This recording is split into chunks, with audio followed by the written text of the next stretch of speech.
The real condition of Queen Elizabeth I's body was a royal nightmare. Her face was flawless in portraits, but behind the royal veil Queen Elizabeth, I was falling apart by the time she died. Her teeth had rotted away. Her hair was thinning, her breath was foul, and her skin beneath thick white paint was flaking, scarred and poisoned, yet she ruled with unmatched power. So here is the question: what was the Virgin Queen really hiding beneath her makeup? And why was no one allowed to examine her body after death? In this video, we'll uncover the disturbing truth about the real condition of Queen Elizabeth's body in her final days. Forget the polished images and royal portraits. You're about to discover a side of history that was deliberately buried. We'll dive into the toxic beauty practices that slowly destroyed her skin. We'll reveal how illness, depression, and grief broke her from within. And most chilling of all, we'll explore the mysterious refusal of any post-mortem and the gruesome rumors that followed her into the grave, from lead-lace makeup to a coronation ring that grew into her flesh. You've never heard the real story told like this before. Stay with us until the end, because the last moments of her life will shock you. Welcome to History Screen. This is where untold history comes alive. If you're fascinated by powerful figures, royal secrets, and hidden truths, subscribe now and hit the bell so you never miss a tale the history books tried to hide in. 1562, a deadly illness swept through the English court. Queen Elizabeth I was just 29 years old when she fell ill with smallpox. For days her life hung by a thread. Doctors feared the worst, but against all odds she survived. Yet the disease left something behind, something she could never hide. Her face was scarred deeply. Pitted marks covered her cheeks and forehead. For a woman who ruled through presence and perception, this was no small thing. Elizabeth knew that her power didn't just come from her crown, it came from how people saw her: strong, beautiful, untouchable. So she created a mask. She began using a cosmetic called Venetian ceruse, a white paste made from vinegar and lead. It covered the scars completely, at least on the surface. But this was no ordinary face. Powder Venetian ceruse was dangerous. It was toxic. The more she used it, the more she needed it. As time passed, her skin became dry and cracked. So she added more layers, then more and more, until the makeup was said to be nearly an inch thick on her skin. What began as a cover-up became a prison. The lead seeped into her pores. It entered her bloodstream slowly. The effects were cruel, and silent historians now believe she suffered from chronic lead poisoning. It can take years to show symptoms, but when they come, they strike hard. Her hair began falling out. Some say she wore elaborate red wigs to hide bald patches. Her skin blistered beneath the paint. Infections grew. Her breath turned sour, her body weak, and still she wore the paint. There was also mercury in some of the beauty treatments she used to remove blemishes. That only made things worse. Mercury affects the nervous system. It causes tremors, anxiety, memory loss, even depression. In her later years, Elizabeth was described as moody and withdrawn. She often fell into silence. Even her closest courtiers noticed the change, but no one dared speak of it. No one questioned the queen, because to do so meant risking everything. She ruled alone, unmarried, no heir, no one to see her unguarded. So she kept the mask on day and night, even in private. Even as it poisoned her, she was never seen without it. Not even near the end. It wasn't vanity. It was power. The mask had become part of the crown. She was once the most powerful woman in Europe, but in the final years of her reign, Queen Elizabeth I was no longer the radiant figure people saw in her portraits. Behind closed palace doors, her health was slowly, painfully unraveling. It started with her teeth. By the late 1590s, her dental problems had worsened to the point of agony. Her gums were swollen. Her teeth were blackened. Many had already fallen out. She had long avoided any dental procedures. Back then, dentistry was done without anesthesia. Nothing more than pliers and pain. And Elizabeth couldn't afford to be seen in weakness. So instead, she endured the decay in silence. But that silence may have cost her more than just teeth. Accounts suggest she suffered from abscesses, deep infections inside her jaw that likely caused swelling, high fever, and unbearable pain. If untreated, such infections could spread into the bloodstream, leading to sepsis, a slow, deadly poison that shuts the body down from within it. wasn't just her mouth. Her digestive system also began to fail some courtiers. Notice she had trouble eating solid food. Others claimed she went for days without a proper meal at court. Her long dinners turned shorter. She spoke less. She smiled less. She began wearing heavier makeup to hide her pallor. But what makeup couldn't hide was the sorry Elizabeth had ruled alone for decades. She never married. She had no children. Her closest companions were lifelong friends and trusted advisors, many of whom died in the final years of her life. The death of Robert Devereux, Earl of Essex, hit her the hardest. He had been her favorite adorer, bold young courtier who gave her both affection and challenge. But after he led a failed rebellion, she had no choice but to sign his death warrant when he was executed in 1601 something. Inside her brooch, she began to withdraw from public life. Her conversations grew shorter. Her laughter faded.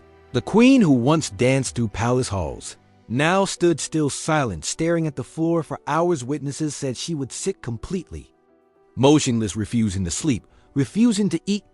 They tried to coax her into bed. She refused. She insisted on remaining fully dressed, sitting on cushions day and night. Some say she believed that if she laid down, she would never rise again. And perhaps deep down, she knew that was true. By early March of 1603, her condition had worsened. She was visibly weaker. She still refused medical care. She refused priests. She refused to even name an heir. The court grew anxious. Whispers filled the palace corridors. The Virgin Queen, who had once defied the Pope's Spain and every rival noble house, was now wasting away in silence. Then it happened one morning. She collapsed on the floor of her private chambers. Still, she refused to be moved to bed.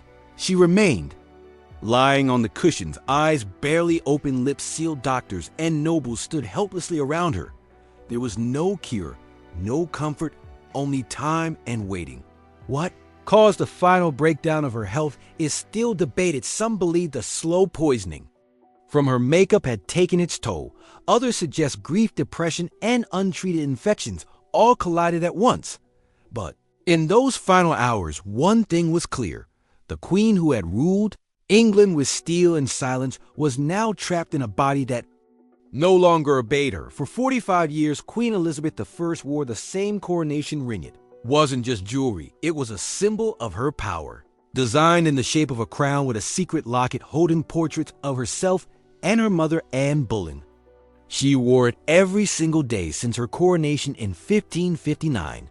But with age, her fingers thinned and twisted, her skin grew fragile. Still, she refused to take the ring off. Not once. By the time she reached her 70s, the ring had fused into her flesh.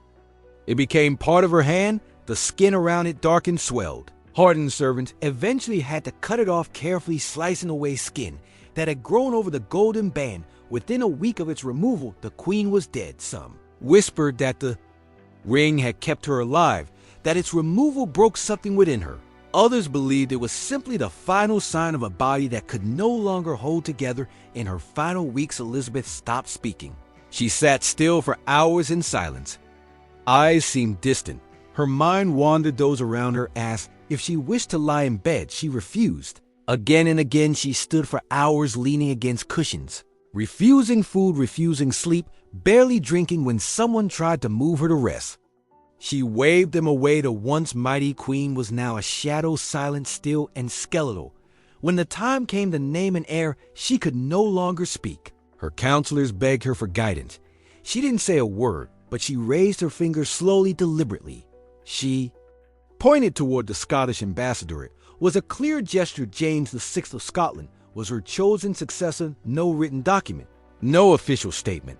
Just that single motion, and it was enough. In the early hours of March 24th, 1603, Queen Elizabeth I passed away at Richmond Palace. There was no pain, no outcry.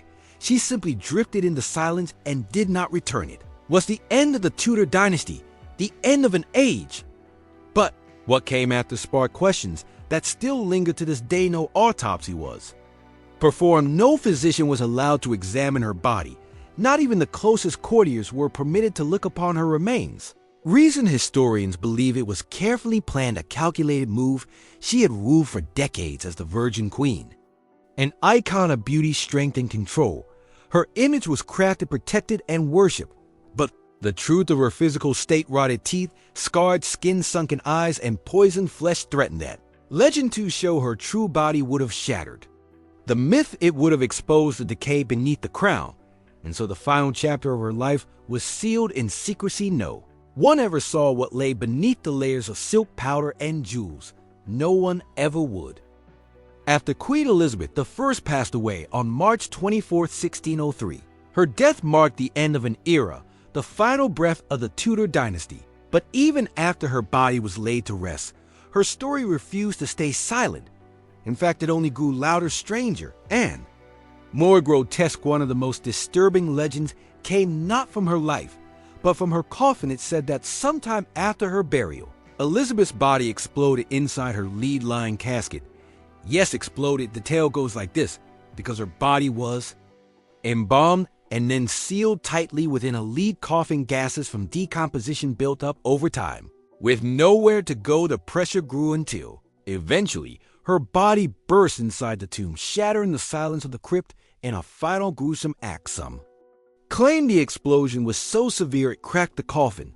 Others whispered that a sickening stench leaked into the chapel, alerting everyone to the unnatural event. But no records from the burial ceremony mention anything of the sorts. So where did this story come from? Many of the shocking details surrounding her death, including this one, can be traced back to a woman named Lady Elizabeth Southwell, one of Elizabeth's ladies-in-waiting. She claimed to have witnessed strange things after the Queen's passing. She wrote about ghostly apparitions, unnatural decay, and even the supposed explosion of the corpse. But here is the problem: historians have questioned her credibility for centuries. Southwell's account was written years after Elizabeth's death, and it's filled with inconsistencies, exaggerations, and dramatic flair. Some believe she was simply repeating court gossip. Others think she may have had her own reasons for sensationalizing the story, perhaps to gain attention or to cast a darker light on the memory of a queen who ruled without a king. Then there's the science. Could a corpse really explode inside a coffin? In theory, yes. When a body decomposes, it releases gases, methane, ammonia, and sulfur compounds in an airtight, sealed environment. Like a lead casket, pressure can build up, but a literal explosion, that's extremely unlikely. Most modern experts agree that while bloating is real, full-blown ruptures that crack open a lead coffin are more fiction than fact. Still, this didn't stop the rumors over time. Whispers of the Queen's final eruption took on a life of their own. It was passed down like folklore, gaining new details with every telling. Some said it was a punishment from God. Others believed it was a symbol that even in death, Elizabeth refused to stay confined. There's something else worth noting: no autopsy was ever performed on the Queen. That wasn't unusual for the time, especially for royalty. But in Elizabeth's case, it added fuel to the fire. People began to wonder, what were they hiding? Why was the Virgin Queen buried so quickly? Why were there so few reliable records of her final moments? And why did so many strange details leak out afterward? These questions created the perfect environment for myths to grow. The absence of evidence left a vacuum, and nature, as always, hates a vacuum. People filled it with stories.